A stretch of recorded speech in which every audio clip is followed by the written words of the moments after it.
Salam,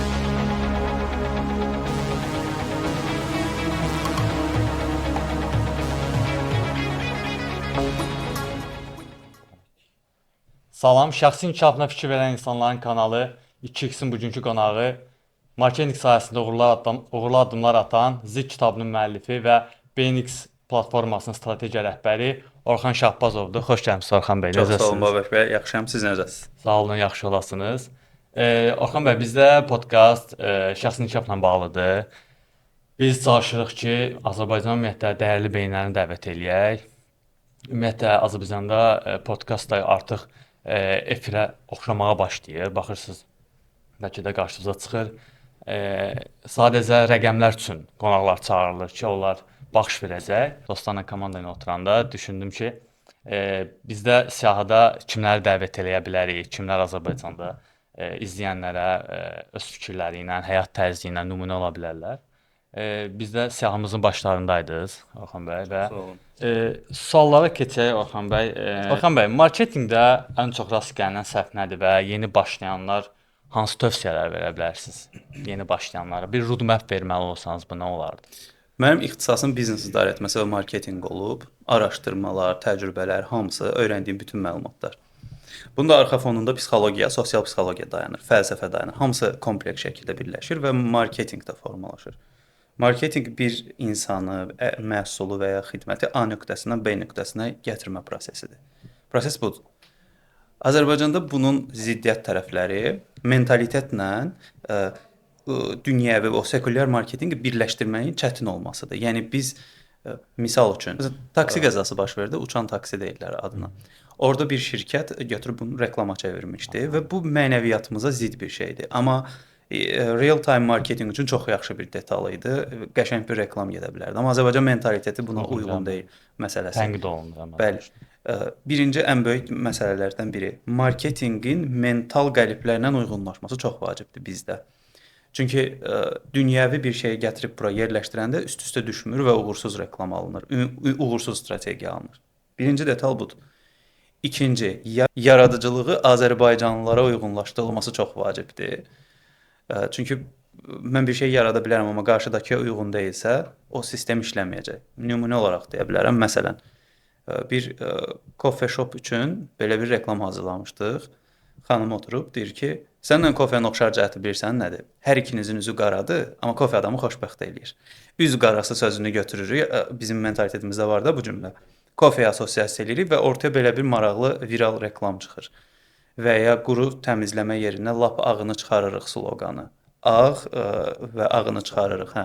Mentalitet yanaşması ilə akademik yanaşmanın balanslaşdırılması deyirəm mən buna. İkinci ən böyük detallardan biri, yəni öyrənmək istəyənlər üçün bu vacibdir. Və üçüncüsü əlaqələndirmə. Hansı ki, marketinqdə bu çox vacibdir. Bir şeyi başqa bir şeylə əlaqələndirərək ortaya istədiyimiz yaxşı bir nəticəni çıxarırıq. Bu üç əsas detalı mən həm özümdə tətbiq eləmişəm, həm şirkətlərə eləyirik bunu. Və bu davamlı olduqca artıq istədiyimiz uğurlu nəticə alınır deyə düşünürəm. Biz gələn qonaqların ixtisaslarına uyğun suallar veririk bəzən, amma ümumi məqsədimiz odur ki, həmin insan, məsələn, siz market tərəfində məlumat verirsiniz. Bu əlbəttə bu sahə ilə məşğul olanlar 3-5 adama maraqlı olur, amma biz ümumi istəyirik ki, bizə güləşçi də baxsın və Orxan bəydən də söylənsin. Biz ümumi bu suallar bu minvalda davam eləyəcək, amma o suallara keçməmişdən qabaq yaradıcılıq haqqında danışaq inşallah. Zik kitabı haqqında danışaq. Zik kitabından bir mesaj, hansı ki oxusaq bizə təsir edə biləcək, oradan bir cümlə. Kitabı arxasında da yazmışam. Sorğulamaq həqiqəti, linçləmək isə günahkarı çıxarmaq üçün istifadə olunur. Kitab sorğulamaq üzərində qurulub. Çünki mənim tələbəlik illərimdən bu yana Azərbaycan cəmiyyəti, insanın beyni, yaşadığımız proseslər, öz ailəmdən başlayaraq yaşadığım mühitdə ancaq analiz eləyirdim. Hansı ki, overthinker deyirlər, çox həddindən artıq düşünən. Mən bezmişdim o düşünməkdən. Kitab bunun üzərinə fokuslanır ki, əslində kökündə dayanan detallar nələrdir? Niyə ailədə qız uşağı doğulanda şirin olur, qadın şeytan sayılır, ana müqəddəsdir, qaynana ifritədir, yanaşması. Yəni insanın beyin sistemi niyə buna uyğun çalışır? İnsan bir şeyi necə alır, necə satır, necə inanır? Kitabda bir bölmə var, siz onu oxuyursunuz, indi oxuyanda görəcəksiniz. Mən dəfələrlə oxuyanda çaşıram orada. Bir 5 vərəq oxuyursunuz, çox elmi, akademik, maraqlı məlumatlar var və ora çatanda orada yazılır ki, əslində bayaqdan bunların hamısı yalan bir şeydir, alladırdım və insan necə allanıb inana bilər, ona əyani göstərmək istirdim. Sırf bundan bəhs eləyir və düşüncənin üzərində qurulur. Yəni dərin düşüncə nədir, effektiv düşüncə sistemi necə formalaşır, insan ümumiyyətlə niyə düşünür və yaxud düşünmür, amma düşündüyünün fərqində olur. Bu belə qəribə bir ziddiyyətlər və 4 əsas konsepti birləşdirmişəm. Məsələn, biz hadisəyə baxırıq mif yönündə, dini, fəlsəfi və akademik. İnsan beyni 4 bu sistemin birləşməsində çalışır. Hansı yön daha çoxdursa ilk üstünlüyü ona verir və bütün proseslərə kitab boyu burada bu məsələlərə fokuslanır və kitabda düşünmək üçün nümunələr var, tapşırıqlar var və s. Sırf düşüncəmizə yönələn sosial psixoloji kitabdır. Zidd kitabını oxuyan insanlar həyatında nə dəyişəcək? Ziddiyyətlərin idarə edilməsi. Mən deyirəm ki, insan müsbət xüsusiyyətlərini təkmilləşdirməlidir, mənfi xüsusiyyətlərini isə idarə etməlidir. Yəni biz mənfiləri dəyişə bilmiriksə idarə etməyə başlayırıq. Hər şey bir-birinə ziddir və biz bunu idarə etmə məcburiyyətindəyik. Nümunə olaraq da kapitalizmdə ən böyük vasitələrdən biri puldur. Birincisi hətta puldur. Pul əl-çirkidir, ruzini verən Allahdır. İki zidd fikirdir, amma bir yerdə yaşayır bu zidd fikirlər. Hər iki fikri əks eləmək, başa düşmək və bunu həyata tətbiq etmək çox vacibdir və bu ziddiyyətlərin idarə edilməsi prosesidir. Kitabda sırf bu belə şeylərə fokuslanır. İndi istəyirəm həyatdan təcrübələrinizlə davam eləyək. Siz həyatda müəyyən uğurlara çatmış bir insansınız və bu bir yoldur. Hansı ki orada yıxılmaq var, qalxmaq var, strategiya var, elm var və s. instinktiv şeylər var. Və demək olar ki, Azərbaycanın böyük hissəsindən bir dostum dedi ki, Azərbaycanda bir insan özü ilə məşğul olursa, Azərbaycan 80%-dən qabaqdadır. Belə bir ifadə demişdim mənə. Deyir çünki Azərbaycanda vəziyyət çox pisdir. Bilməm bu nə qədər real statistikadır, amma belə bir ifadə demişdi və mən düşünürəm ki, siz böyük təcrübələr var sizdə.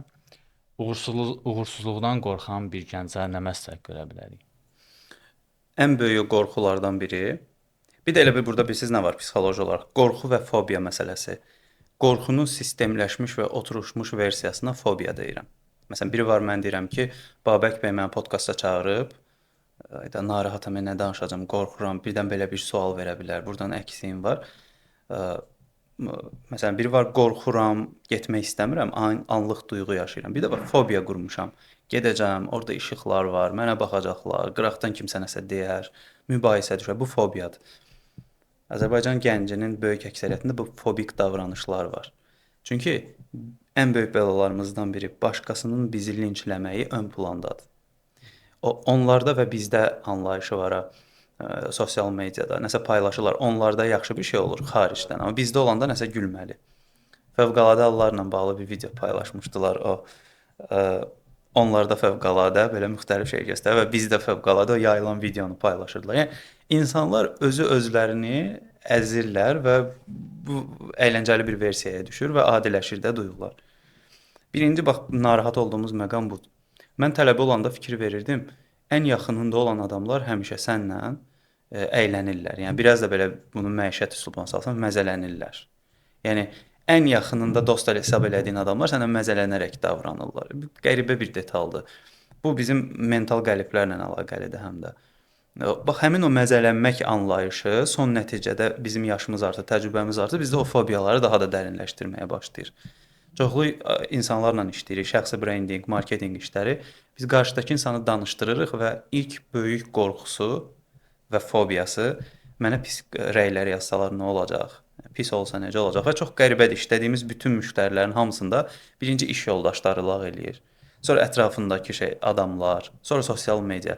Lağlağı, məzələnmək, hər şeyi ələ salmaq məsələsi insanı qorxudur. Birinci bu psixologiyanı aşa biləcək gücə sahib olmaq lazımdır. Bunun üçün də akademik biraz da real həyat təcrübəsi məsələsi lazımdır. Akademik dediyim şey nədir? Məsələn, sosial rol nəzəriyyəsi. İnsanlar müəyyən platformalarda müəyyən rol oynayırlar. Biz LinkedIn-də başqa cürük, TikTok-da başqa cür, Instagram-da başqa cür. Siz mənim TikTok-da yazdığım rəyləri görsəz, deyirsiniz ki, bu o adamdır və yaxud LinkedIn-də paylaşığımı və digər yerlərdə. İnsanlar real həyatda yaşadıklarını sosial profillərdə o rollara görə uyğunlaşdırırlar. Məsəl üçün Azərbaycanda çox az hallarda görərik, biri sizə bir neqativ ötürür, amma reallıqda belə bir şey olmur axı. Əgər həqiqətən cəmiyyətin dedikləri ilə davrandıqları düz olsaydı, onda bu cəmiyyətdə söyülən, təhqir olunan insanlar məşhur olmazdılar və maddi olaraq çox yaxşı yaşamazdılar. Gözəl. O cümlə bir də təkrarlaya bilərsiniz? Əgər bu cəmiyyətdə insanların böyük əksəriyyətinin dedikləri ilə davrandıqları eyni olsaydı, söyülən və təhqir edilən, alçaldılan insanlar məşhur və varlı olmazdılar. Bir mənalı şəkildə. Və mən bunu qarşıdakı insana deyirəm ki, bax, yəni o sənə gəlib heç vaxt o şeyi deməyəcək. Qorxma bundan, narahat olma. Mən bir video paylaşmışdım. Mən dostluq anlayışına çox önəm verirəm. Bir video paylaşmışdım. Deməli, tonqaldır Novruz bayramında. Tonqal qalanır. Videonun üzərinə yazılıb ki, sənin boynuvun arxası da belə yanır, qardaşım. Boynuvun arxası da belə. Bu nə söyüşdür də, bu təhqirdir. Buna görə insanlar həbsə gedir, bir-birini öldürərlər və orada insanlar bir-birini işarələyirlər. Mən buna münasibətimi bildirmişdim və rus dilində də belə bir söz var. Bizim zarafatımızdan heç bir adam povod götürə bilməz. Yəni belə. Və belə rəylər yazanlar var idi. Və orada biri yazmışdı ki, mənə də bunun özünü söyən like eləsin. Bir 3000-dən çox rəy var idi, like eləmişdi. Mən onu bizim əməkdaşlara, dost tanışlarıma göstərirdim və deyirdim ki, siz görmüsüz kənarda kimsə mənə yaxınlaşsın, desin sən belə bir şey eləmisən. Biz səni döyəcəyik indi, səni belə eləyəcəyik. Yox. Çünki ən dəyərli şeylə zarafat eləyib onu ələ salan adamların reallıqda gücü olmur. Bayaq dediyim o sosial rol nəzəriyyəsi ilə indi dediyim şey real təcrübə. İkisinin müqayisəsini edirəm və görürəm ki, yox, əksinə həmişə mənə çöldə biz səni izləyirik, yaxşısınız, qardaşsan deyən adamları görmüşəm. Heç vaxt səndən zəhləm gedir deyən adamı görməmişəm. Heç vaxt. Amma sosial mediada doludur. Həmin o uğursuz olma qorxusu yaşayan gəncə də demək istədiyim şey budur ki, bu həmişə olacaq. Çünki Azərbaycan cəmiyyətinin sistemi belə qurulub. Yəni bizdə zəiflərin, qorxan adamların əlindən tutub qaldırmaq məsələsi heç vaxt olmur. Həmişə lağlağa obyekt olub bu adam. Ona görə yəni ondan narahat olma. Yəni tək başına bacarmalısan bunu. Çox az hallarda kimsə dəstək ola bilər. Biz videoda bir markanın çəkilişini eləyirdik. Qız orada belə sözündən belə deyib, ləhcəsi. Yəni yekə-yekə kişilər lağ eləyirlər, söz atırlar, rəylərini bildirirlər və qəribədir də, yəni insan o anda düşünmür onu, amma 19 yaşındakı bir qıza elə rəylər yazır və çox qəribə bir yanaşmadır. Yəni ona görə bunları göz önündə saxlamaq lazımdır ki, yəni belədir, bu heç vaxt dəyişməyəcək. Və bir dənə də detal var. Hər şeyə diqqət elə, amma hər şeyi də ciddiyə alma. Diqqət eləyəndə insan analiz edir ki, nəyi necə deməlidir. Hər şey ciddiyə alanda problem çıxır ortaya. Əgər qarşıdakı bir səfeh adlandırılan adamın fikirləri mənə təsir göstərirsə, bu mənim hərəkətimə mane olacaq və nəticədə mən heç nə eləyə bilməyəcəm. Amma sən elə davam eləyib, elə sözlər, elə nəticələr əldə edə bilərsən ki, sənin dediyin bir söz 10.000 adamın dediyi 100.000 sözdən daha güclü olur və sənin sözün keçir. Məsələ budur. Yəni ümumiləşdirsək, burdan biraz cəsarət də lazımdır. Yəni insanları ciddiyə almamaq, bu məsələ. Cəsarət daxilimizdə etmək istədiklərimizlə xaricdə etdiyimiz işlərin tarazlığıdır. Yəni istənilən prosesdə bu belədir. Ağıllı fikirləşənə qədər dəli vurdu, çayı keçdi məsələni demirəm, amma mən bəzən belə bir şeydən danışanda ən çox bunu işlə, bizneslə əlaqələndirirlər ki, ağıllı boş-boş danışır, amma dəli vurdu, çayı keçdi. Elə deyil. Cəsarət mənim içimdə olan şeyləri etmək istəyidir. Xaricdə isə mən cəmiyyətə uyğunlaşdırıb eləyirəm. Yəni hərəkətlərini öncədən ehtimal eləyə bilməyəcəyimiz heç nəyi idarə eləyə bilmərik. Amma mən biləndə ki, mən bu sözü desəm kim necə reaksiya verə bilər, ehtimal eləyəndə mən işlərimi ona uyğun planlaşdırıram. Yəni məsələn mənim bu podkastda deyəcəyim istənilən sözün arxa planında mənim o nə mənada demək istədiyim yatır. Mən elə eləyə bilərəm ki, insanlar fərqli yöndə fikirləşə bilərlər. Elə də eləyə bilərəm ki, insan desinlər ki, düz deyir. Yəni bu hamısı sənin daxilində olan söz ehtiyatından və düşüncə sistemindən ibarətdir. Bunu da biləndə artıq sən narahat olmursan buna görə. Kimlə necə danışacağını yaxşı bilirsən. Onda deyək ki, Orxan bəy istənilən adamı manipulyasiya edə bilər. Manipulyasiya yox, istənilən adamla müzakirə eləyə bilərəm. Yəni çünki mən o vaxtda bir kitab oxuyurdum. Orada Çin filosofunun sözü var idi ki, faydalı şeyin faydasını hər kəs bilir, dərin düşüncə faydasız adamdan belə fayda götürən insanda olur. Hansı ki, avara insanların o mövzuya toxunmaq istəmədiyi adamlar, onu danışmaq istəmədiyi adamlarla danışaraq nəticələr əldə edə bilirəm. O insana əməlli başlı dərin düşüncə yaradır və o reallığı da göstərir ki, hə bu da var. Çünki bizim cəmiyyətdə geniş yayılıb, hər şey kitabda yazılmayıb. Yəni həyat təcrübəsini kitabda öyrənmirsən və yaxud kitab oxumaq filan şeydir. Yəni kitaba qarşı belə bir münasibət var. Ziddiyyətlidir də. Bir tərəf varsa, neqativ tərəfi də qoyurlar ortaya və toqquşdururlar bir-birinə. Mən bu hər iki tərəfin analizinə baxıram və öz işim üçün, şəxsi həyatım üçün və sosial mediam üçün istifadə edirəm. Manipulyasiya məsələsində bütün insanlar manipulyasiya ola bilir. Hamı bir-birini manipulyasiya üzərində eləyir, amma məsələ burada sən bunu hansı niyyətlə eləyirsən? Məsələn, mənim niyyətim burada sosial mediada özümü ön plana çıxarmaq, fikirlərimi bölüşmək, işimdə uğurlu olmaqdır. Amma mən bunu Yoxsa sayılır ümumiyyətlə sosial şəbəkədən manipulyasiya eləmək? yox, niyyət məsələsi var sən bunu nə edirsən? Məsələn, mən inandırma və manipulyasiya biliklərimdən istifadə edərək piramida sistemi qura bilərəm. Səadət zənciri, qısa müddətdə insanların pulunu yığıb qaça bilərəm. Və ya şəhid qazi ailələri, kasıb adlandırılan ailələrdən sui-istifadə eləyib duyğusal sözlərlə cəmiyyətin əsas kütləsini toplaya bilərəm və ondan sonra istifadə edib özümə fərqli-fərqli şeylər qura bilərəm. Və axı Azərbaycanda geniş yayılıb bu. Hamısını Başqa qol nədir bəs? Bu manipulyasiyanın pozitiv tərəfi nədir ki? Məsələn, pozitiv tərəfi nədir? Birinə bacım qızlar üzərindən deyim. Biz ən bahalı restoranda da oturmuşuq. Bizim şəhərin mərkəzində Targovda ofisimiz də var. Orada bir yer var, küçənin qırağında bir dönər verirlər. Kabab verirlər. Küçədə də yol üstüdür. Orada gedib oturmuşuq. Biz ora gedəndə qızlar mənə belə baxdı ki, dayım bizi niyə bura gətirib? Mənim oradakı məqsədim yüksək mərtəbə ilə aşağı mərtəbə ola biləcək yerləri toqquşdurmaq idi beynimdə. Və mən orada o 2 manatlıq dönəri yeyə onlara əslində insan davranışlarını izah eləyirdim. Orada bax, sənin pulun olanda bura gəlirsən, pulun olmayanda bura gəlməlisən mənasında deyil. Mən göstərməyə çalışırdım ki, pulun olsa da, olmasa da sən istənilən halda rahat ola biləcəyin yeri seçə bilərsən. İstənilən halda müzakirə edə bilərsən insanlarla, insanlara hörmət eləməlisən. Başa düşməlisən ki, sən bunu niyə eləyirsən. Mən bunlara bunu izah edirdim. Bunun özü bir manipulyativ davranış növüdür, amma bu pozitiv mənadadır. Çünki mən onlara indi pulum yoxdur, gedirik ora da deyə bilərəm. Mən onlara getdik bura, burada ümumiyyətlə yeməliyik, biz də deyə bilərəm. Nəyinirsən bahalı restorana pul verib? Yox.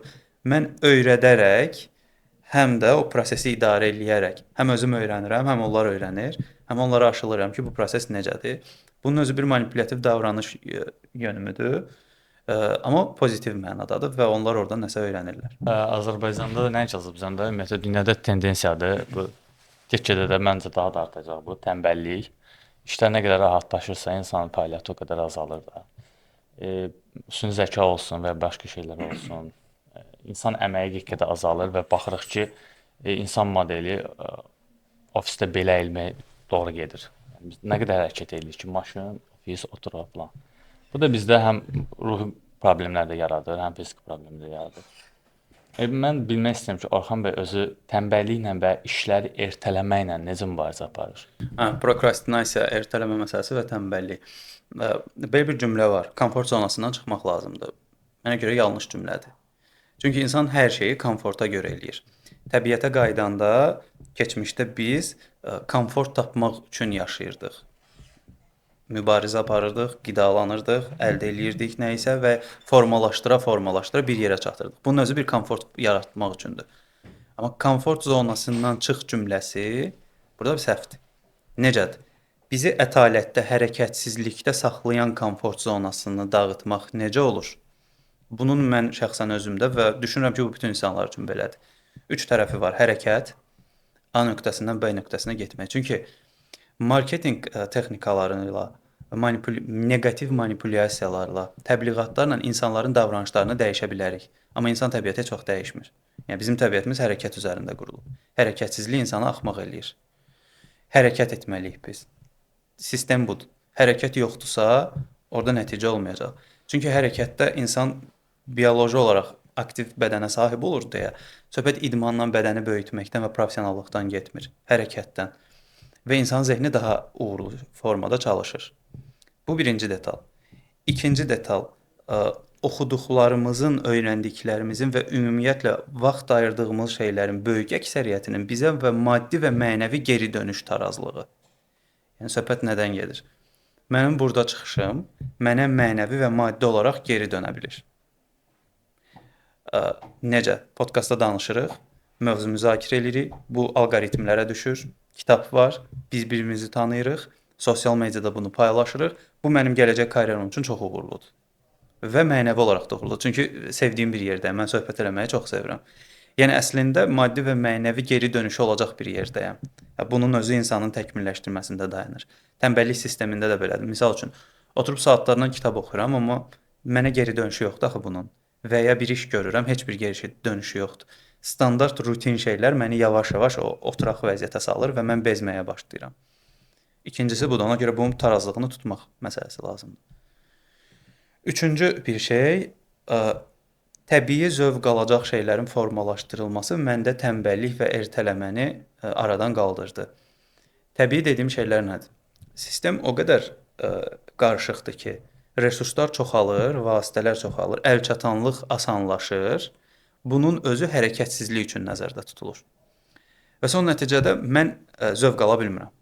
Çünki marketinqdə də belə bir şey var. Reklamları bunun üzərində qururlar. Sürətli şəkildə istehlak olunsun nəsə. Yəni fast olsun hər şey. Sürət zövqün düşmənidir. Zövq almaq üçün yavaş-yavaş hərəkət etmək lazımdır. Çünki yaxşı şeylər yavaş-yavaş olur. Bu zövq yavaş hərəkətə və bizə faydalı olan şeylərə fokuslanmayanda biz istədiyimiz nəticəni əldə edə bilmirik. Standart olaraq deyə bilərəm, kitab oxumaq, sağlam qidalanmaq, musiqi dinləmək bizdə zövq yaradır. Bu belə də deyil. Yəni ola bilər insan kitab oxumasın. Amma məsələ nədir?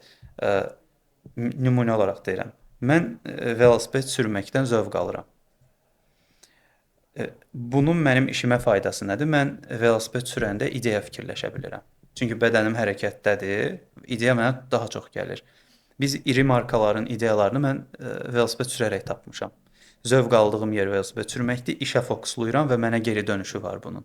Bunun özü tənbəlliyi aradan qaldırır. Amma bunu rutinə salanda, tutaq ki, idmanımı eləyirəm, beyin formalaşır, məsələn də mən idman eləyəcəm, mən filan şey eləyəcəm, mən filan şeyi.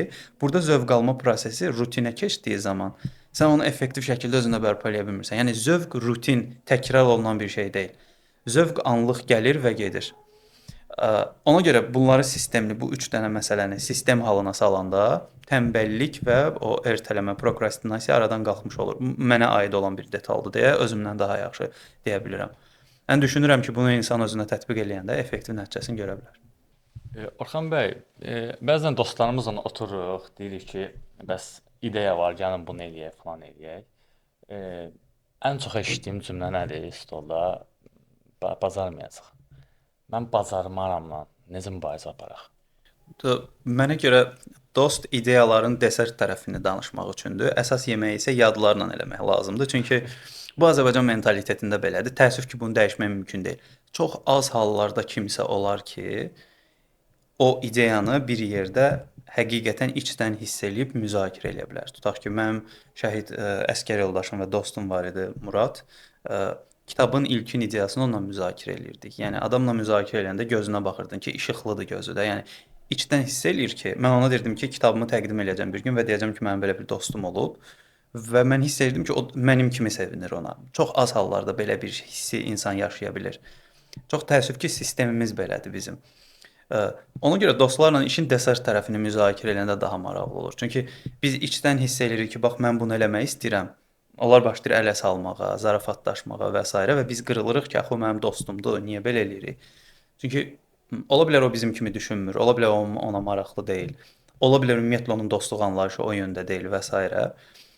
Və nəticə etibarilə ideya bizə aid olan şeydir və yad adamlarla yaxşı ideya daha effektiv formalaşır. Çünki belə bir şeydir də, dostlarımızla maraqlarımız sadəcə həmin an üçün uyğundur. Həmin an onun maraqları ilə bizim maraqlarımız üst-üstə düşürsə biz dostluq eləyirik. Amma yad adamlarda dostluqdan əlavə bir subordinasiya var, bir pərdə var elə bil aralarında. Lağlağı yoxdur, zarafat yoxdur, çox belə şitlik yoxdur. çox belə adiləşməyib də hər şey. Məsafə var deyə həmin o sosial məsafə yad adamlarla daha yaxşı iş görməyə gətirir, çıxarır. Yəni bu biznesdə biznes etikası da hesablaya bilərik bunu. Biz onu tez aşırıq da, o mövzu qaqaya, sənə, brata keçdisə, artıq oradan çətin olur o şeyi formalaşdırmaq. Çünki o etika məsələsi mütləq yad insandan daha effektiv şəkildə formalaşır. Yəni iş görəndə yaddan da görsək. Amma istisnalar əlbəttə ki, var. İstisna həmişə var, həmişə amma var. kütləvi şey, məsələn indi kimsə deyə bilər ki, yox bizdə elə deyil. Mən dostum o ona qədər görə görmüşəm, yəni dostu ilə biznes quran insanlar. kommentləri təsəvvür elədim ona görə. Hə, Sanki dostu ilə biraz daha biznes, hə, kimdən biz məsələn qardaşıq, biz belə elə. Yəni etibarlıq tərəfindən daha yaxşı deyil bu, dostlarla iş görmək. ola bilər etibarlı tərəfdən, hə. İş görməyi nəzərdə tutmuram, amma o biz öhdəliklərini və duyğularını başa düşən adamlarla həmişə iş qurmaq olur. Öhdəlik Məsuliyyətli də nədir? ola bilər, Biz hə? iki dostuq, deyək ki, Babək bilir ki, öhdəlik nədir, Orxan bilir öhdəlik nədir. Bizim duyğularımızın ona heç bir aidiyyəti yoxdur. Ya biz kənarda lağlaq eləyib zarafatlaşırıq, amma işə gələndə biz effektiv şəkildə iş görürük. Bax bu tarazlığı qorumaq çox çətindir. Çünki əsgər yoldaşları ilə o qədər zarafat eləyirsən ki, söyüşlə, nə bilim, ümumi zarafatlar, postda, səngərdə, orada, burada və sən illər sonra əsgər yoldaşını görəndə o beyninə gəlir birinci. Aranızdakı subordinasiya yoxdur, pərdə götürülüb elə bil aranızdan. Bu pis bir şey deyil, sadəcə işin o standart məsələləri var. O ki, o bağlılıq, duyğusal bağlılıq öhdəliyin önünə keçdisə, bu bir növ belədir də. Elə bil çox bilikli adamdır, amma çox bilikli bir professordur. Amma onun mental qəlibləri, yəni rüşvət almaq istəyi akademik biliyinin önünə keçib və o başlayır tələbələrdən pul toplamağa, rüşvət alır. O da belədir də, sənin mental qəliblərin akademik bilikdən önünə keçdisə, sən artıq davranışların pozulmağa başlayır. Dostunla zarafatın, iş öhdəliyinin önünə keçdisə, vəssalam, qırıldı orada hər şey. Ona görə bu balansı tuta bilən adam varsa, əla, çox xoşbəxt insandır. O etibar, güvən və s. Tuta bilənlər də yoxdursa, bu tərəfdən fokuslanmaq. Orxan bəy, bizdə küçə jargonunda belə bir söz var ki, özünü tanıyan oğlan cümləsi var da. Biz başa düşürük orada nə mənada deyilik, oranı qoyduq. Orxan bəy üçün özünü tanımaq nə deməkdir? Hə, o kitabda da yazmışam. İnsanın zehni hər hansı bir sözə məna yükləyir. Sözlər birləşir, cümlə formalaşır. Cümlənin içərisində ümumi davranışa aid mənalar yaranır. Nümunə. Qardaş bu ceyranı hardan almısan? Alladıb tora salmısan. Bunu toyda insanlar rahatlıqla oynaya bilər. Amma mən birinə yaxınlaşıb qardaş bu ceyranı hardan almısan desəm, o məni vurub öldürər. Ziddiyyətdir də, düzdürmü? Məsələn, toyda söyüşdü mahnıya oynayır diskoteka hissəsində insanlar, amma sözləri bilmirlər deyə ritm insanı oynada bilir. Və nəticədə nə baş verir? İnsan o alt mənasını necə deyirlər, təhtil şuuruna təsirini fikirləşmədən bunu həyata keçirir. İzah verə bilmir, amma işin içərisindədir. Hərbi xidmətdə belə bir şey var idi. Bildiyimiz qədərilə kişi cinsi var, qadın cinsi var. Bir də oğlanlıq anlayışı var idi. Sən birinə sənin oğlanlığın var deyəndə dava düşürdü. Hansı ki, oğlanlıq nə deməkdir? Fiziki və tibbi, bioloji, heç bir məna, sosioloji mənası yoxdur. İnsanlar sözlərdə bunu kəşf ediblər və deyirlər. Özünü tanıyan oğlan belə olar, özünü tanıyan belə, özünü tanımaq və s. Əksinə insan dəfələrlə bunu təkrar eləyirsə, o özünü tanımaqla bağlı içəridəki boşluğu göstərməyə çalışır. Boşluğu var. Dayanmadan adam özünü tanıyan oğlan niyə belə desin? Bu məsələdir. Özünü tanımaq məsələsinin 3 tərəfi var mənə görə. Özünün müsbət və mənfi tərəflərini analiz edib şuurlu şəkildə dərk etmək. Birinci detal. Nə istədiyini və bunu niyə istədiyini bilmək. İkinci detal. Və sözlərini necə ifadə etməyin 3-cü detal. 3 detal həm zehni, həm zehni görünüşündən, həm də xarici görünüşündən insanın özünü tanımasını birləşdirir, balanslaşdırır və bunu tətbiq eləyir. Və bunu sən tətbiq eləyirsən. Mənə görə özünü tanımaq belə bu formada olur. Yəni sən harda söyüş söyə bilərsən, harda yaxşı danışa bilərsən, harda əclaflıq eləyə bilərsən, harda xeyirxah ola bilərsən. Yəni sən özünü kompleks şəkildə analiz eləyirsən və başa düşürsən ki, sən necə birisən. Və bu heç vaxt mütləq şəkildə olmur. Çünki kitabda yazmışam, insan mükəmməl canlı deyil, mükəmməlliyə can atan canlıdır. Fikir verin, bütün yaradılan sistemlər mükəmməlliyətçilik formalaşdırır. Amma insan heç vaxt ora çata bilməyəcək. İnsandan soruşsan ki, Müsbət cəhətlərin nələrdir? Nə olmasını istəyərdin? Deyəcək, yaxşı danışım, yaxşı görünüşüm olsun, fiziki görünüşüm olsun, yaxşı maaşım olsun, yaxşı, yaxşı, yaxşı. Sual versən, axı sən mükəmməl deyilsən, amma dediklərin səni mükəmməl eləyir də. Yenə ziddiyyət formalaşmış olur burada. Budur, yəni mənfili, müsbətli hər tərəfi dərk eləmək və bunu idarə etmək. Bu fikir sizə təhlükəli deyil. Mükəmməl insan yoxdur. Məsəl üçün bir ilahiyyatçı bunu demək olarmı? İlahiyyatçı etalon qoya bilər ortaya peyğəmbər və imamlardan və yaxud da ki bir hədis deyər ki, hədis belədir səhv eləmirəmsə, insan anladı, yadımda qaldığı tərzdə deyirəm. Yəni bu cür olmaya bilər. Deyir, insan var heyvandan aşağıdır, insan var mələkdən yuxarı qalxa bilər. Bu da mələkdən yuxarı artıq mükəmməl insan modeli yaratmır. Deyim, məsələn, qatı dindar vaxtlarım olub, radikal dindar, qatı ateist vaxtlarım olub. İndi balansı saxlamışam tarazlıqda. Çünki mən başa düşmüşəm ki, mütləq məsələ deyil, belə bir şeydir. Nisbi sistemlər, yaradılan ideoloji anlayışlar hər biri insan idarə etməsində effektiv iştirak eləyir. Amma mütləqdirmi? Xeyr, mütləq deyil. Mütləq dediyim şey nəyi nəzərdə tuturam? Misal üçün, din anlayışlarının özləri, müxtəlif dinlər var, müxtəlif cərəyanlar var. Bir Hindistanlıya gedib desəm ki, mən inəyi kəsib yeyirəm, ən yaxşı qonağıma kabab bişirirəm, o da deyər ki, mən uzanıram, inək mənim üstümdən keçir, inək mənim müqəddəs heyvanımdır. Hansımız düzük? Burada hansı detaldır? Mən bu mövzuya necə yanaşıram? İnsan özü haqqında mütləq fikirlər səsləndirirsə, o bir vaxt oradan daha sına bilir. Yəni tutaq ki, mən beləyəm, heç kim eləyə bilməz dediyin anda elə bir şey ola bilər ki, sən başa düşərsən ki, sən əslində elə deyilmişsən. Və insanların idarə edilməsində belə bir şey var. İnsanlara inandırırsan ki, sən beləsən, sən busan, busan, busan və o ideoloji şeylərlə insanları rahat formada idarə etmək mümkün olur. Belə bir məsələ. Tutaq ki, desən ki, qarşıdakı xanıma, quzu, necəsən? Xoşuna gələ bilər. Amma qoyunum desəm, deyir qoyun sənin belədir. Amma quzu böyüyüb qoyun olur. Heyvandır, yüklənən məna fərqlidir və insanı idarə eləmiş olursan. Hərbidə komandir bizə kələ deyəndə xoşuna gəlirdi, dovşan deyəndə zəhlən gedirdi. Qəribə yanaşmadır, amma yüklənilən məsələlərdir. Sistemlər bu formada yaranır və ona görə birinin bu belədir, bu belə deməsi mənim üçün çox da əhəmiyyətli deyil.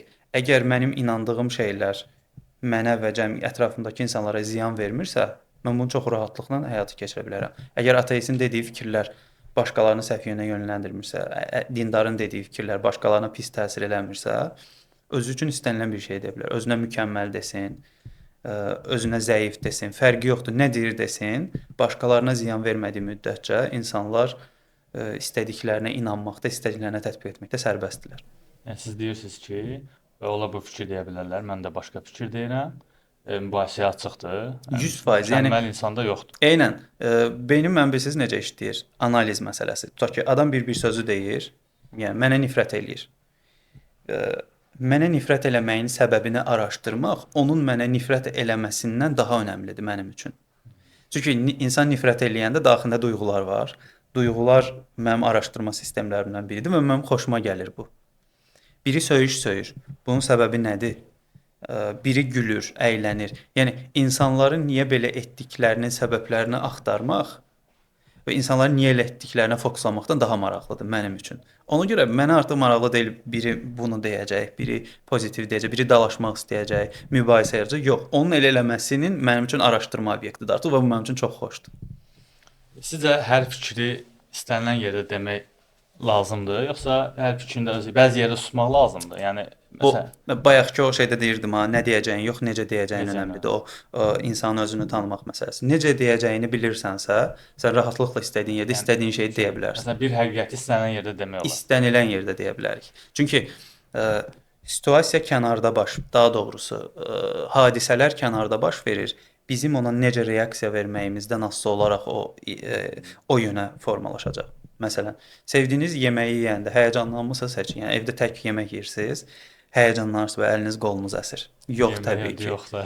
Amma bu yeməyi prezident ailəsi ilə yesək, adam yəni əslində o yeməkdə deyil məsələ, kənarda baş verən situasiyadadır və o situasiya bizi artıq həyəcanlandırır və Bunu başa düşməyin özü belə insan üçün çox maraqlıdır ki, sən niyə həyəcanlanırsan? Ona görə istədiyimiz yerdə istədiyimiz sözü deyə bilərik.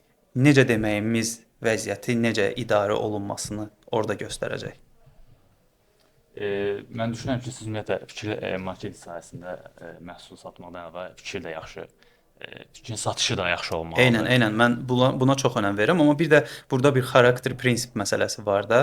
Mənim səsləndirdiyim fikirlər, tapdığım ideyalar və s. Yəni neqativ, manipulyativ tərəfə gedib zərərli yönümündə deyil. Daha çox belə faydalı yönümünə daha çox fokuslanıram ki, yəni hər ikisi eyni şeydir, sadəcə ortada bir xətt var. Elə bir xeyirxahlıqla saxtakarlıq arasındakı bir incə xəttdir bu. Xeyirxah adam üçün başqalarının həyatı maraqlıdır. Amma saxtakar üçün maraqlı deyil. Amma ikisi də eyni funksiyadan istifadə edir. Yəni bir növ elə bil ki, ikiniz də Porsche sürürsüz.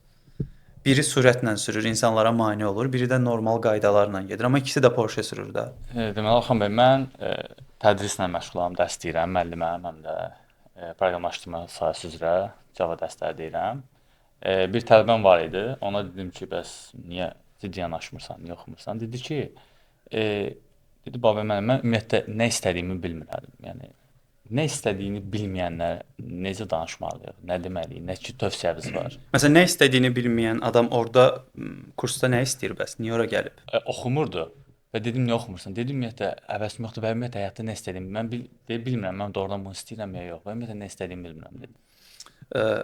Bax bu nə istədiyini bilməməyin kökündə 3 əsas detal gizlənir mənim fikrimə görə. Bir, ailədən böyüyərək insanın özünü rahat formada ifadə etməməsi və yüklənən qəliblər ki, sən belə olacaqsan, ora yönləndirilir. Bir, insan rahat formada duyğularını ifadə edə bilmir. Ona uyğun ikinci, təhsil ala bilmir. Təhsil alsa belə o keyfiyyətdə olmur və üçüncüsü o mühitdə deyil. Ətraf mühiti elə deyil. Yəni əslində mühitimiz nə istədiyini bilməməklə bağlı çox gözəl bir zəmin formalaşdırıb. İnsan nə istədiyini bilməyən insanlarla doludur. Ona görə də məsələn diplomlarımız var, amma ixtisaslarda çalışmırıq, iş tapa bilmirik, yoxdur iş, etirazlar, deyingənlik və s. art-arta gedir. Nə istədiyini bilməyin birinci mərhələsində insanın duyğularının ifadəsi dayanır mənə görə. Yəni insan nə istədiyini bilmir. Bunu necə ifadə edə bilər? Bunu harasa yazıb, bir məqalə formasında çıxara bilər. Biz bir dəfə dostumla eləmişdik. Dedi nə istədiyimi bilmirəm. Dedim bu məktəbdə yazırdıq yoxlama, imla. Daha doğrusu inşa, öz fikirlərimizi. Mövzu nə istədiyini bilmirəm.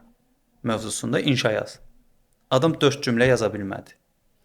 Deyirəm, niyə yaza bilmirsən? Deyir ki, beynimin içərisində nə deyəcəyimi bilirəm, amma yazanda və danışanda istədiyim kimi olmur. Burada deyirəm, yalandan danışırsan. Niyə? Çünki beynimizin içərisində nə deyəcəyimizi biliriksə, hansısa bir dillə ifadə edirik bunu. Düzdür? Dillə də ifadə olunursa, sən bunu ya yazılı formada, ya səsli formada deməlisən. Ya da ki, rəsm çəkməlisən. Sən bunun heç birisini eləyə bilib, çölə ifadə eləyə bilmirsənsə, deməli, beyninin də içərisində bilmirsən. Yəni, bəhanələr axtarırsan. Nə istədiyini bilməyin, tapmağın mənə görə yeganə üsulu, bax, bunu inşa formasında yazmaqdır. Yazının özü əhəmiyyətli bir vasitədir. Həm terapiya eləyir, həm insan o fikirlərini tökür ora.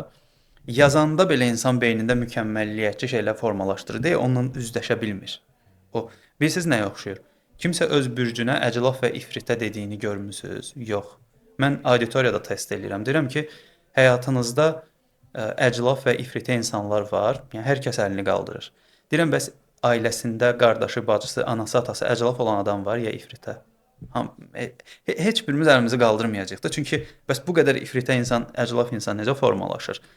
Çünki bizim münasibətimiz kənardakı, biz beynimizə bir məna formalaşdırırıq, kənara yüklürük də, özümüzə yox. Burada da onun kimi bir şeydir. Heç kim öz ailəsində bunu deyə bilmir. Ona görə insan özünə də nə istədiyimi bilmirəmi yaza bilmir. Çünki beynindəki o obraz onu yazmağa fokuslanmayıb. Lövhəyə yazmışam tupoy. Tupoy sözü daha ağırdır da. Niyə? Bir səhv eləmişəm və lövhəyə yazmışam tupoy. Və başlamışam özümü analiz eləməyə. Müştəri ilə görüşdü. Müştəri gəlib ofisə. Baxıb ki, lövhədə Orxan yazıb ki, tupoy. Görün belə gülürdür Orxan bəy. İşçilər yazıb ona elə. Deyirəm, yox, özüm haqqımda yazmışam. Adam belə qəribə gəlir. Mən bunu niyə eləyirəm? Təkəbbürdən qaçmaq üçün. İnsan özünə mənalar yüklür. Sən alisən, sən yaxşısan, sən bunu eləyirsən. Bu mərhələyə çatır, gəlir reallıqla üzləşir. Yox, deməli o elə bir şey yox imiş. Qurduğun xəyallarla yaşadığın reallıq üst-üstə düşmür. Sən reallığa çatanda başa düşürsən ki, əslində sənin istədiyin bu deyilmiş. Çünki sənin qurduğun xəyallara uyğun deyil. Eyni ordadır. Mən formalaşıram, izləyici artır, tanıyırlar, hörmət çoxalır, gəlirin artır və s. və s. Sənə bir müsbət vibe yüklənir də belə deyək.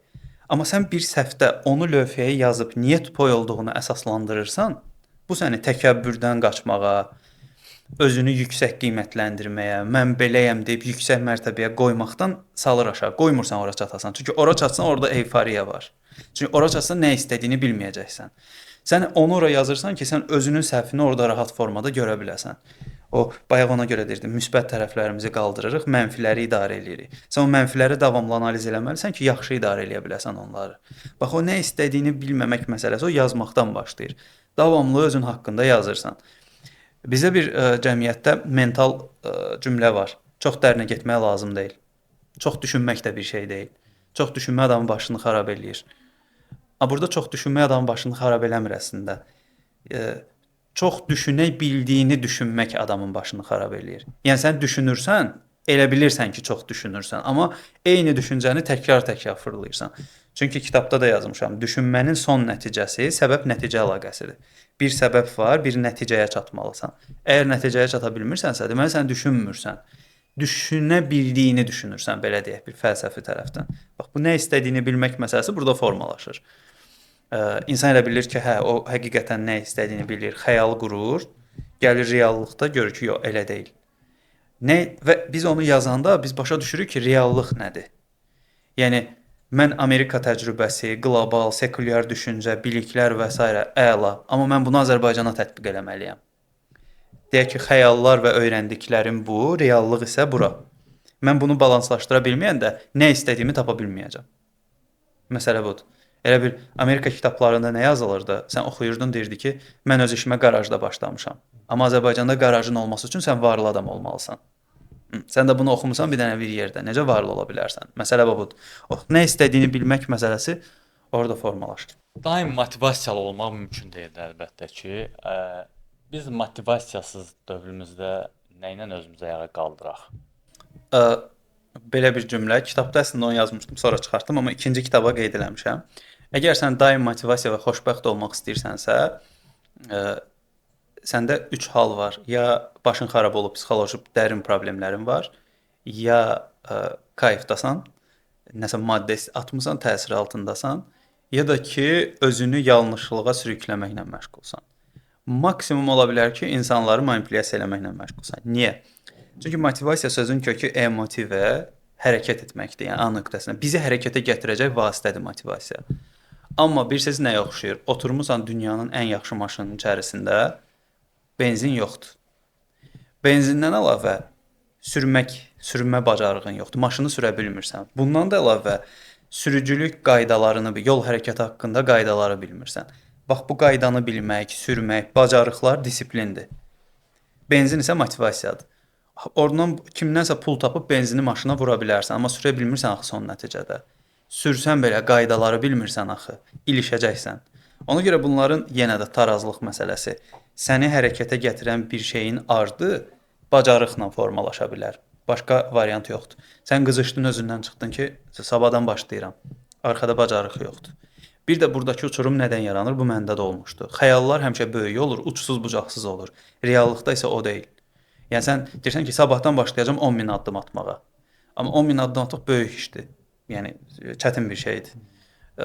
Sən bunu 2.000-dən başlamalısan. Yəni bura qədər bacara bilirsən. Çünki insan özünə yenə o qədər ali bir şey yükləyir ki, görür ki, elə deyil, demotivasiya olmağa başlayır. Sən elə bil düşüncələrinə uyğun bacarığın yoxdursa, nə qədər düşünürsən düşün, heç bir nəticə əldə edə bilməyəcəksən. Bu zamanla formalaşır, yavaş-yavaş. Biz dostumla Rəşadla Muradın məzarını ziyarət etməyə getmişdi velosipedlə keçən il. 413 kilometr Bakı Neftçala Bakı turu. Yəni bu bizə elə dərin bir güvən verdi ki, motivasiyadan da əlavə disiplin məsələsi var. 400 kilometr. 413 kilometr, hə, 47 saata gedib gəldik. Yəni buradakı detal nədir? Bunu bacarmaq motivasiyadan başqa disiplinin arxasında dayanır. Tamam, motivasiya Muraddır. Mən onu ziyarət etmək istəyirəm və bu məni hərəkətə gətirir. Amma sənin dizlərin, fiziki gücün, psixoloji gücün, vəziyyəti idarə edə bilmə bacarıqların yoxdursa, uğursuzsan sən. Tarazlıq ona görə bu baxımdan önəmlidir. Motivasiya gəlib gedir, bitir. İnsanlar özünü təhlil etməlidirlər insanlar. Bir Təhlil, şey hə. özünü təhlil etməlidir. Yəni Mən sənin zavodunda istehsal elədiyin düşüncələr sənin hərəkətini irəli aparmalıdır ki, kənardan gələn o köməkçi vasitələr səni daha effektiv formaya salsın. çox bəzən videolarda görürəm, ingilislərdə görürəm bunu, tendensiyadır. Bir Türkiyədə görmüşdüm, bir 50 yaşında kişi universitetə hazırlaşır, tibb universitetinə daxil olur və 60 yaşında cərrah olur, falan bəhman belə. 60 neçə yaşı var idi, artıq cərrah idi. Gecikməklə bağlı yanaşmamız necədir? Yəni 40 yaşında adam gəldi ki, mən marketoloq olacağam və sizin kimi vəsibə sürəcəm, falan. Sizin skillləri deməyə başlayır, bacarıqları demək. O gecikib. Mənə görə gecikmə vaxtı yoxdur. Həmişə vaxt var. Amma belə bir detaldır. Maşın ümumiyyətlə zavodda istehsal olunan məhsul o zavodun standartları çərçivəsində istehsal olunub son nəticə olaraq ortaya çıxır. Məhsulun bir baza sistemi olur. O baza yoxdursa, həmin məhsul effektiv olmur.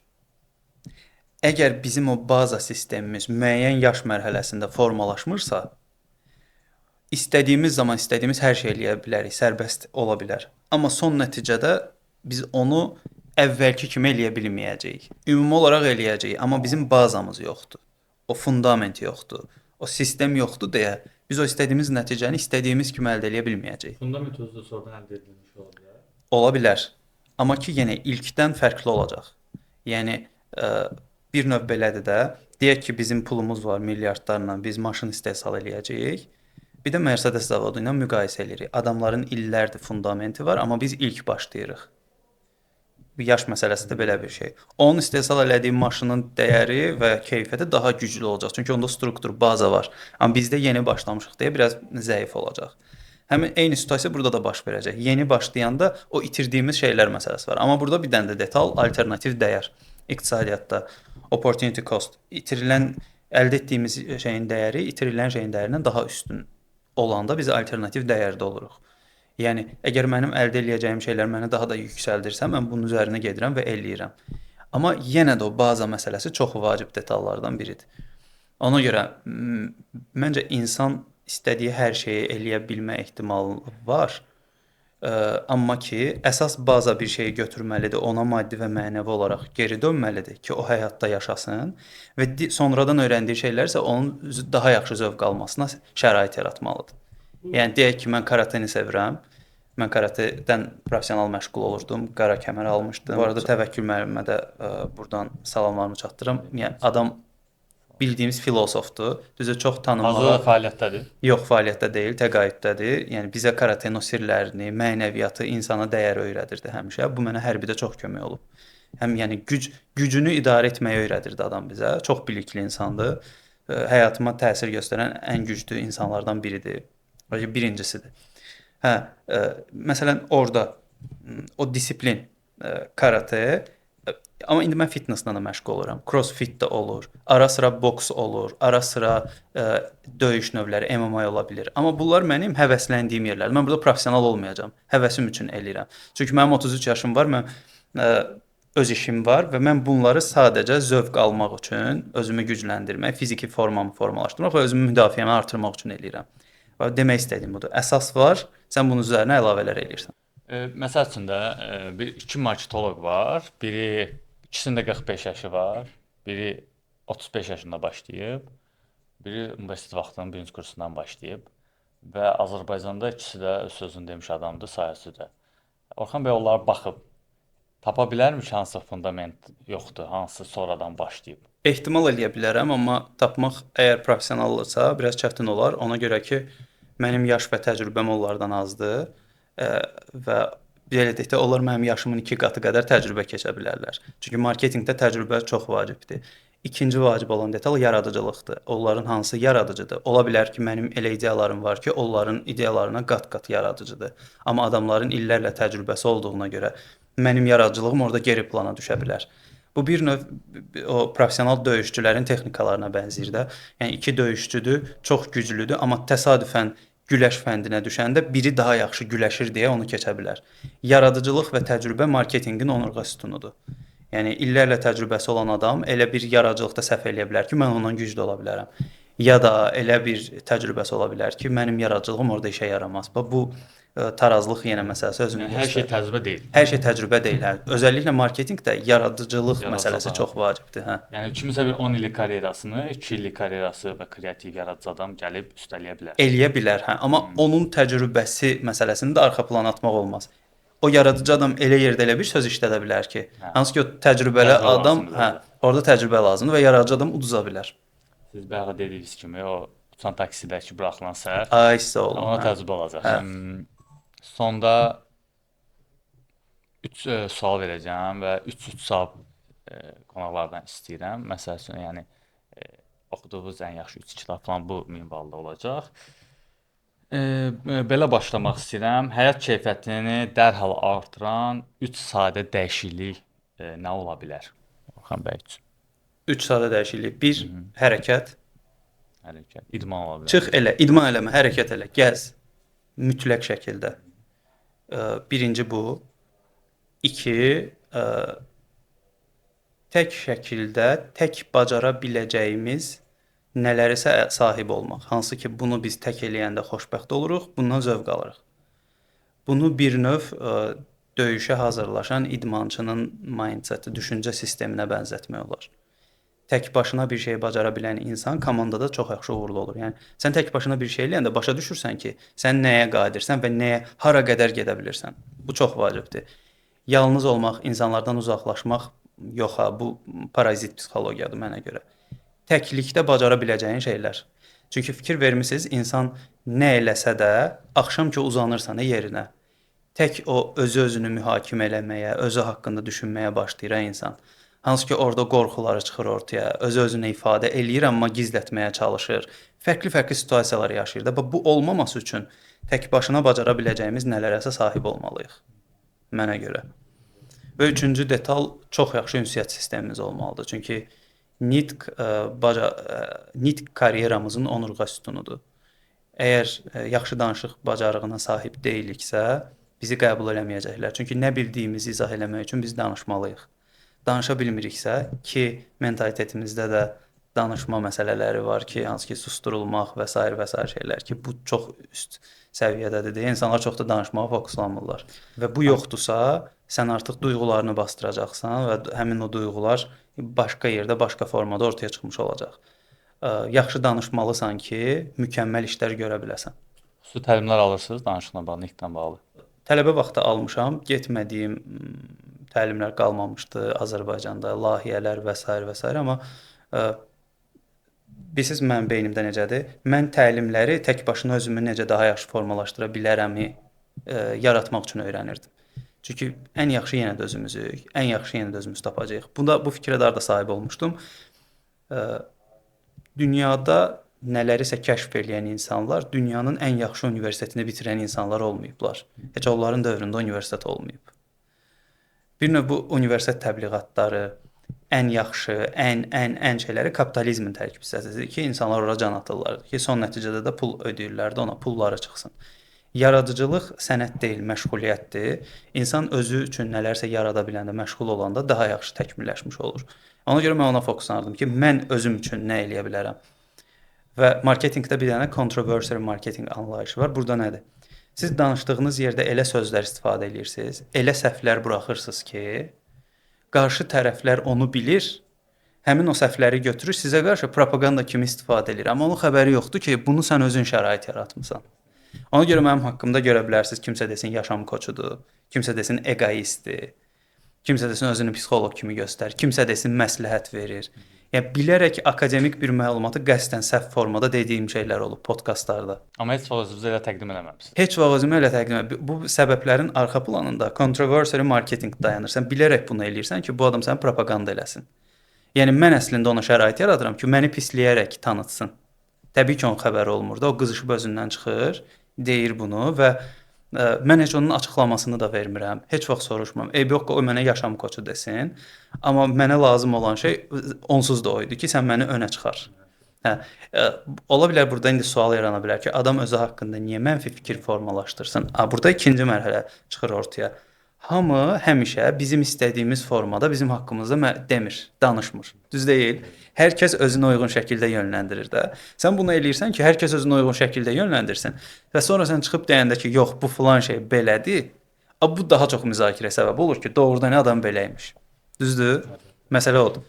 İncə detallar burdan qaynaqlanır və sən bunu tətbiq eləyərək istədiyin şeyə yönləndirə bilirsən. Ümumiyyətlə fikriniz var gələcəkdə life coach olmaq, Yox. mentor olmaq? Yox, yəni elə məsələn mentor da deyirlər mənə. Hə, mentor. Hə, məsələn siz məni görə bilərsiniz bəzən kommentlərdə kimsə qıcıqlandırıram bilərək.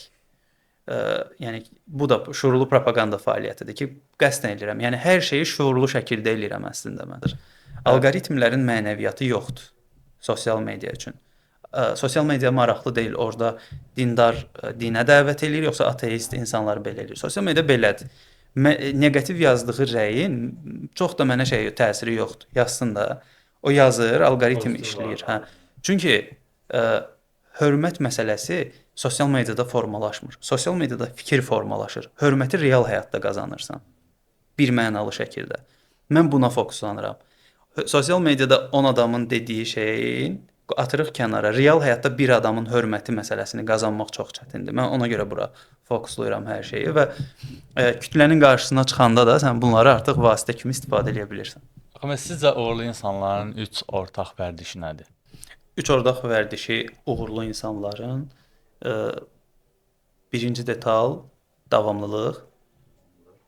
Təkrar etdiyimiz hərəkətlər vərdişə çevrilir. Ona görə o təkrar elədiyimiz şeylərin uğurlu proseslər olması önəmlidir.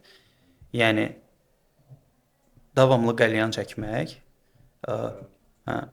Əgər uğurlu proses harda ola bilər, sən qəlyanla bağlı biznes qura bilərsən, tüstüylə bağlı kontent yarada bilərsən, sən onu pula çevirə bilərsən. Amma davamlı təkrar bədəninə ziyan versənsə, burada problem çıxmış olur. Yəni həyatda hər şey zəhərdir, önəmli olan dozasıdır mənə görə. O dozanı hansı miqdarda eləyirsən detalıdır. Bu birinci detal, davamlılıq. İkinci detal, əlaqələndirmə. Uğurlu insanlar mənə görə hər şeyi bir-biri ilə əlaqələndirə bilirlər. Assosiasiya qururlar. Assosiasiya əlaqələndirmə qurandan sonra bu şəbəkələşməyə səbəb olur. Çoxlu insanlar tanıyırlar. Bu həmin networking şəbəkələşmə yaxşı nəticələr verə bilər istənilən yerdə. Üçüncü əsas məsələlərdən biri daha doğrusu dərin bilikdən əlavə heç vaxt kütlənin içərisində dərin biliyə sahib olduqlarını göstərmirlər. Onu işə yatırırlar. Kütlənin qarşısında həmişə ümumi danışırlar, amma dərin bilikləri saxlayırlar işə, işində tətbiq eləyirlər. Həyatın məqsədini tapmaq üçün özümüzə verməli olduğumuz 3 vacib sual nə olmalıdır? Bir detal, mənim reallığım nədir və mənim arzularım nədir? Reallıq və arzularım arasındakı fərq nədir? Birinci sual budur. Mən Bentley istəyə bilərəm, amma sənin yaşadığın reallıqda Bentley-yə çatmaq nə dərəcədə önəmlidir yoxsa yox? Bu birinci sual. İkinci sual, mən hansı bacarıqlara sahibəm və mənim bacarıqlarım mənə pul qazandıra bilirmi? Çünki bacarıqların pula çevrilə bilməsi çox vacibdir. Bacarıqlarını pula çevirə bilən insanlar uğurlu olurlar. Mənə görə. Çünki insan bacarığını pula çevirə bilməyəndə məcbur olur şəxsiyyətini ortaya qoymağa. Bacarığın yoxsa şəxsiyyətini satmağa meylli olursan, müxtəlif versiyalarla bunu eləyirsən. Mən hansı bacarıqlara sahibəm? 3 və 4. Mənim, daha doğrusu 2 və üçüncüsü, mənim xeyirxahlıq və əclaflığım arasında əlaqə nədir? Niyə bunu deyirəm? Çünki insan spontan canlı olduğuna görə sən çox əxlaqsız biri kimi görünə bilərsən və çox xeyirxah kimi biri görə bilərsən. Sən bunları eləyəndə, bunun haqqında düşünəndə duyğularının sərhədlərini müəyyənləşdirə bilirsən. Mən heç vaxt bir kasıbdan istifadə eləyib sosial şəbəkədə video çəkib mən kasıblara yardım eləyirəm obrazı yarada bilmərəm heç vaxt. Bunu eləyə bilmərəm. Çünki mən bu formada bunu ortaya çıxara bilmərəm. Muradla bağlı, dostumla bağlı həmişə duyğularımı bölüşürəm. Amma çalışıram onu bölüşəndə sui-istifadə halına keçməsin. Çünki sən şəhid obrazından çox rahatlıqla istifadə edib cəmiyyətdə məşhurlaşa bilərsən. Amma bunu Çox eləmirəm. örnəyi Mən xatirələrimi bölüşürəm. Bilirsiniz nə qədər insan, məsələn mən bunu məndən istifadə edib sosial şəbəkədə paylaşır, məni işarələyir. Kaş Orxan Şahbaz kimi biz də belə hiss eləyərdik və yaxud filan şey duyğusal mahnını qoyur arxa plana ki, mən ora rəy yazım, repost eləyim, bu tanınsın. Mən heç vaxt ona getmirəm. Çünki sənin duyğularının əxlaqsız və xeyirxah duyğularının sərhəddi hara qədərdir bunu biləndə sən o məqsədlərinə də yaxşı formada çata bilirsən. Sən artıq pula sahib olanda bilirsən ki, bu pulu hara xərcləyə bilərsən. Sən bir işi görəndə bilirsən ki, bunu hara qədər eləyə bilərsən. Məsələ budur. Ən zərərli içkilər var ölkədə ki, hansı ki insanlar çox istifadə edir. Zərərli mərcə oyunları var. Kütləvi zərərli olan şeylərdə çox pul var. Və reklam təklifləri eləyirlər. Dayanmadan heç birisini eləmirəm heç vaxt. Çünki mənim o duyğularımın sərhədi odur. Mən istəmirəm Babək məni 60 qəpikli bir şeyin reklamında görsün. Baxmayaraq ki, çox pul gəlir. Sən artıq burada qurbanlar verirsən. Sən duyğularını başa düşəndə sən bu qurban verməyindən belə zövq alırsan. Okay, oradakı adam sənə desin ki, özünü dartır, ağıllı deyil, nə bilim, güclü deyil, yalandan özünü göstərir, balondur və s. Amma sən özündə rahatlaşdırsan ki, mən özümə də ziyan vermirəm, başqasına, mən düz eləyirəm. Elə bir ki, qoy sənin o fikirlərini pisləsinlər, şəxsiyyətin qalsın öz yerində və son nəticədə dayanıqlı olsun. Oxumalı olduğumuz 3 kitab, yəni Orxan bəy hansı 3 kitabı vacib bilir ki, bunları oxumaq lazımdır? Zid kitabı var bir dənə, o önəmlidir. Keçən də podkastda Pərviz Arifə deyirəm ki, hansı kitabı deyirəm ki, bəs Adı Leyla Aiddən başqa. Deyirəm o 1. Öz kitabını deyirəm. İndi Zid 1. Mənim kitabım bu arada şəxsi inkişafdan daha çox düşüncə ilə bağlıdır. Yəni beynin qarışdırır da. Utopiya deyirlər, reallıqdır və analizlərdir çoxlu bir-biri ilə. Məsələn, kamikadze, qəhrəman, qatil, düşmən hamısını bir yerə birləşdirən ölümdür. Amma mən düşmən öldürəndə qəhrəman sayılıram, bölmə bomba bağlasam kamikadzeyəm. Yüklənən mənalar fərqlidir. Bu sistem niyə belə olur? Məsələn, beynimizdə bu proses necə baş verir ki, biz anaya müqəddəsdir deyirik, amma qaynana ifritə kimi sayılır. İlk baxışda saytların istifadə elədiyi linklər bir ana qətl törətdi desəm və bir qaynana qətl törətdi desəm, yazılan rəylərdə qaynanada daha gülməli olacaq, nəinki anada. Başlıq məsələləri çox vacibdir.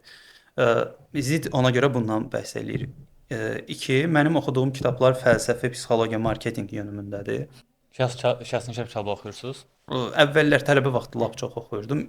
İndi demək olar oxumuram. Ancaq oxuduğum araşdırma ilə bağlı olan detallardır ki, dünyada nə baş verir, kitablarda nələr yazılır. Deməli, İkincini deyirəm. Alfred Adlerin İnsan tanıma kitabı var. İnsan tanıma. İnsan çox qəşəng kitabdır, psixoloji yanaşmadır. İnsan tanıma. Sonra Patrick Greenvoice və Christopher Morinin Neuromarketing kitabı var. Yəni neuromarketing də adı, amma marketinqə aid olmayan insanlar da bunu oxuya bilərlər. Çünki beynimizdə nə baş verir, bunu göstərir bizə. Beyində almaq, satmaq funksiyaları, insan necə qərar verir məsələlərini göstərir. 3-cü kitab, yox, 3-ü dedi, 4-cü qoy, beynimə gələnləri deyim. Friedrich Milodinovdur, səhv eləmirəmsə, müəllifi səhv deyə bilərəm. Subliminal kitabı. Subliminal mesajlar, təhdər-şüura təsir göstərəcək sözlər, cümlələr, insanların özlərinin də fərqində olmadan idarə olunma tərəfləri nələrdir? Bu kitab bundan bəhs eləyir. Yüksək effektiv insanların 7 vərdişi, Stephen Covey'in çox qəşəng kitabdır və qalın kitabdır, amma sürətlə gedir kitab. Bu, mən psixoloji roman və s. oxumurdum. Axırıncı dəfə oxuduğum kitablardan biri Mürşid Mehdinin həm də dostumdur. Məktubdakı qadın kitabıdır. Çox qəşəng kitabdır. Oxuduqca adam rahatlaşır və maraqlıdır. Müəllif orada əlaqələndirir hər şeyi. Həm də Azərbaycanlı müəllifdir deyə kitabı çox yaxşıdır. Yəni dostumdur deyə demirəm. Həqiqətən maraqlı kitabdır. Videosunu da çəkmişdim bir dəfə. Yəni böyük bir auditoriyada bir nəfər mənə dedi ki, siz kanalizasiya ilə sizin fikirlərin oxşar cəhəti nədir? Kanalizasiya, avadanlıqlar kanalizasiyadakı zibilləri təmizləyir, mən də sözlərlə. Mənə əzmək istirdi, cavabımla vəziyyəti idarə elədim. Amma mən onda deyə bilərdim ki, sən kimsən, mənə belə deyirsən. Yəni bunu demək məsələm ikinci neqativin idarə edilməsidir. Cəmiyyətimizdə çoxlu neqativlər var və sən bunu idarə etməlisən. Slavyan universitetinə getmişdim.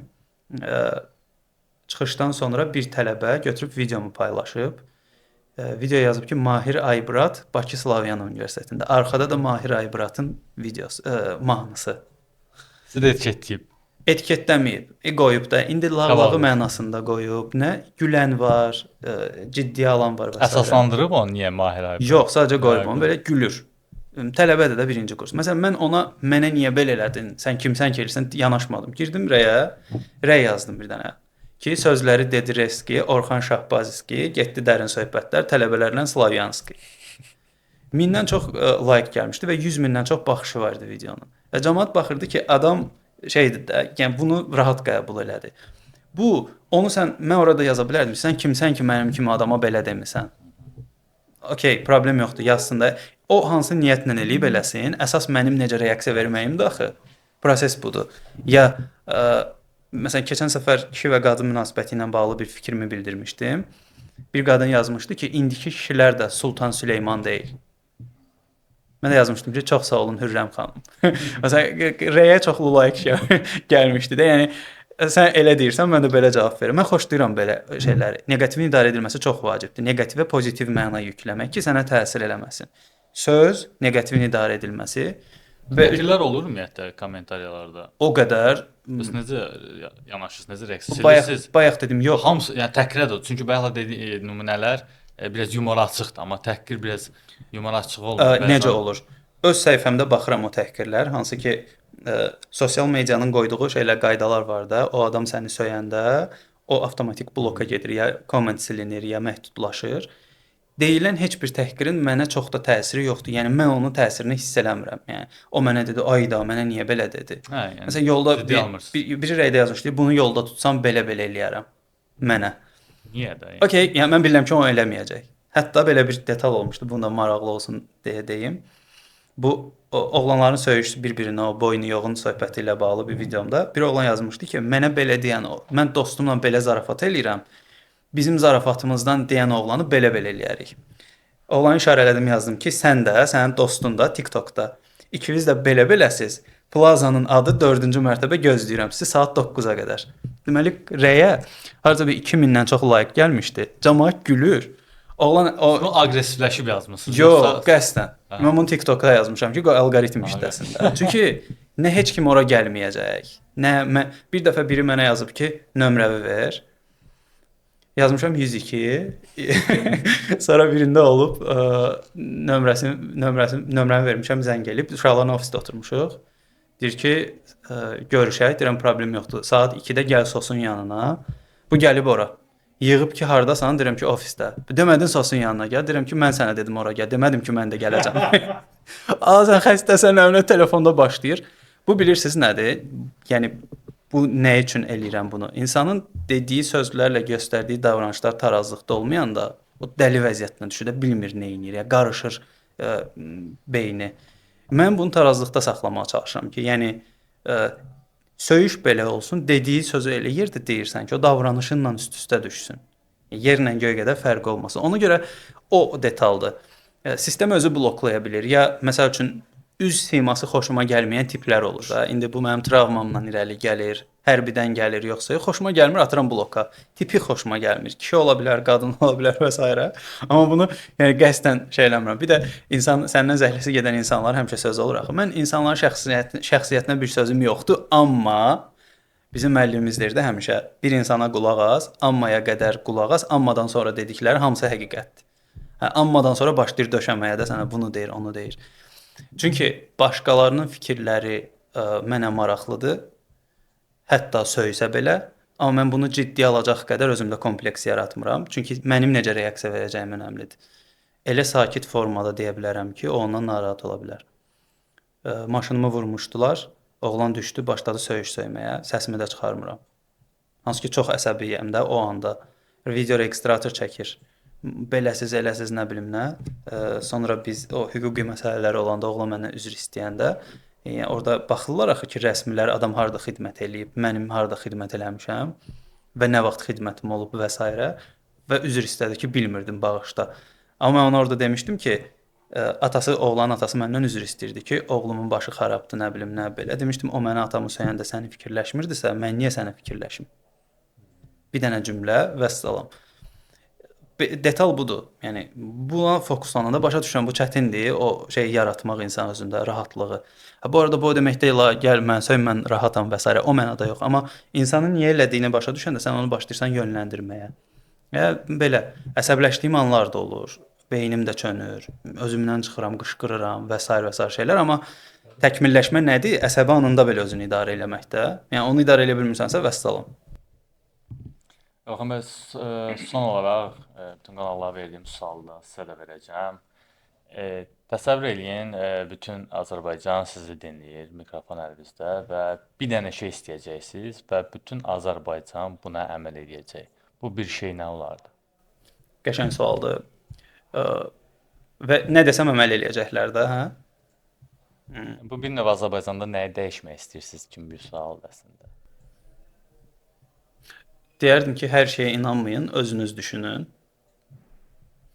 Çünki insan hər şeyə inananda, daha doğrusu bütöv auditoriyaya deyilən sözlər insanları düşündürmək üçün yox, idarə etmək üçün nəzərdə tutulur. Bütün dünyada, bütün ölkələrdə, bütün sistemlərdə.